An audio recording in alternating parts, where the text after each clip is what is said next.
Baik, bertemu lagi dengan saya. Kali ini saya akan bahas mengenai hukum kolom. Apa itu hukum kolom? Kita lihat ilustrasi sederhana ini. Jadi yang jelas hukum kolom ini kaitannya antara interaksi dua muatan yang terpisah pada jarak tertentu. Kita lihat bersama. Nah, kita lihat ini ada Q1 dan Q2. Muatannya sejenis. Kalau sejenis berarti apa? Tolak menolak pasti. Dia terpisah pada jarak R. Terus kita lihat, nah dia ada interaksinya tolak menolak, ada gaya ya, gaya tolak menolak antara dua muatan sejenis. Dalam hal ini Q1 dan Q2 terpisah pada jarak R. Itu kalau yang positif. Nah sekarang bagaimana kalau yang berbeda jenis? Q1 positif, Q2 negatif. Apa yang terjadi? Karena berbeda jenis pasti tarik menarik. Kita lihat bagaimana interaksinya. Nah, seperti ini interaksinya ya. Ada gaya tarik menarik antara muatan Q1 yang positif, Q2 yang negatif, yang terpisah pada jarak R. Kita akan bahas dan juga kita akan latihan soal bagaimana hukum kolom itu. Nah, sebelum kita bahas soal dan kita pelajari, kita harus tahu hukum kolom itu seperti apa. Jadi, hukum kolom pasti ditemukan oleh Agustin Coulomb itu ya. Beliau menyimpulkan bahwa besarnya gaya tarik atau tolak antara muatan itu sebanding dengan besar muatan masing-masing dan berbanding terbalik dengan kuadrat jarak antar kedua muatan. Sekali lagi, besar gaya tarik atau tolak antara muatan sebanding dengan besar muatan masing-masing dan berbanding terbalik dengan kuadrat jarak antara kedua muatan. Nah, dari sini kita lihat disimbolkan gaya tarik atau tolak itu sebagai F, force, yaitu sama dengan K Q1 Q2 per R kuadrat. F itu adalah gaya kolom, satuannya Newton. K ini adalah ketetapan kolom, selalu 9 kali 10 pangkat 9 Newton meter persegi per kolom persegi. Nah, Q1 Q2 ini adalah muatannya, satuannya kolom. Terus R-nya, R itu adalah jarak antar kedua muatan. Dan perhatikan di sini ada R kuadrat di sini ya. Jadi gampangannya gini, kalau jarak antara kedua muatan itu semakin dekat, berarti gaya tarik atau tolak menolaknya juga semakin besar. Tetapi ketika jarak antar kedua muatan jauh, gaya tarik menarik atau tolak menolaknya semakin lemah. Karena pembaginya ya, kalau pembaginya dia besar, gayanya menjadi kecil. Kalau pembaginya kecil, gayanya jadi besar. Intinya itu. Nah, kita langsung aja ke contoh soal ya. Misalkan ini, ada latihan soal hukum kolom ada 3. Kita pelajari dulu yang pertama ya. Kita pelajari dulu yang pertama. Baik, kita pelajari yang pertama. Kita lihat soalnya bagaimana. Yang pertama itu, soalnya adalah dua buah muatan listrik segaris, sebut saja Q1 dan Q2. Q1-nya 2,5. Nah, ini simbol apa? Mikrokulum itu apa? Kita ingat materi kelas 7. 1 mikrokulum itu sama dengan 10 pangkat minus 6 kulum ya. Kalau kita kan biasanya mili itu 10 pangkat minus 3. Nah, sekarang kita ke mikro.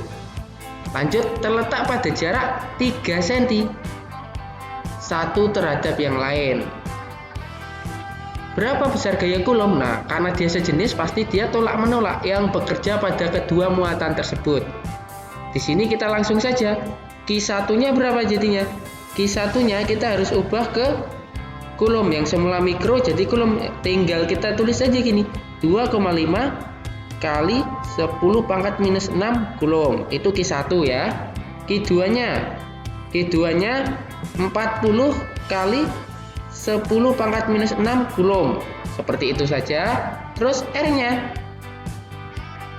3 kali 10 pangkat minus 2 meter ya.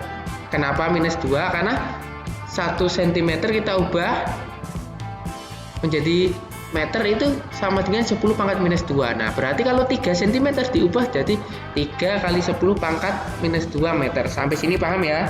Lanjut. Kita masukkan saja, kita cari F sama dengan K Q1 Q2 per R kuadrat. Kita tinggal masukkan. K-nya itu selalu ini ya, 9 kali 10 pangkat 9. Satuannya nanti saja. Q1-nya berapa? 2,5 kali 10 pangkat minus 6 dikali 40 kali 10 pangkat minus 6 per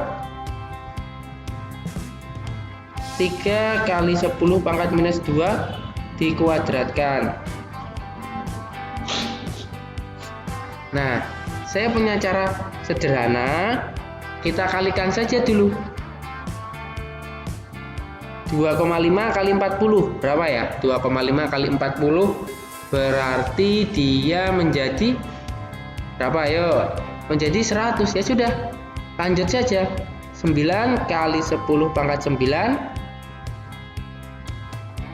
dikali 100.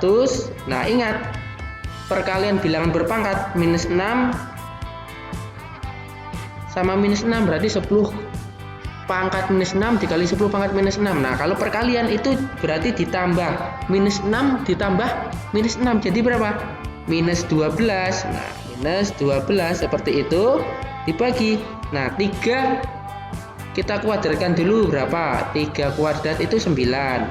Terus 10 pangkat minus 2 dikuadratkan itu berarti sama dengan 10 pangkat minus 2 dikali 10 pangkat minus 2 jadi berapa? Ditambah ya, jadi 10 pangkat minus 4. Sampai sini ya, paham ya? Terus kita coret saja. 9 sama 9 bisa coret 100 jadinya kali. Nah, ini kan perkalian. 10 pangkat 9 dikalikan 10 pangkat minus 12. Tinggal dijumlah. Punya tabungan 9 tapi punya utang 12 jadi berapa? Tinggal 3. Nah, dibagi 10 pangkat minus 4. Karena habis ya 9 sama 9-nya. Jadi berapa? Tetap saja 100 kali. Nah, karena pembagian dikurang, berarti 10 pangkat minus 3 dikurang minus 4. Nah, minus ketemu minus jadilah positif. Di 100 kali minus 3 tambah 4. Nah, berarti sisa 1, 10 pangkat 1. Jadi berapa? 1000 Newton. Sampai sini semoga paham ya. Jadi gaya yang bekerja berapa? Antara kedua muatan, gaya tolaknya 1000 Newton. Begitu, semoga paham.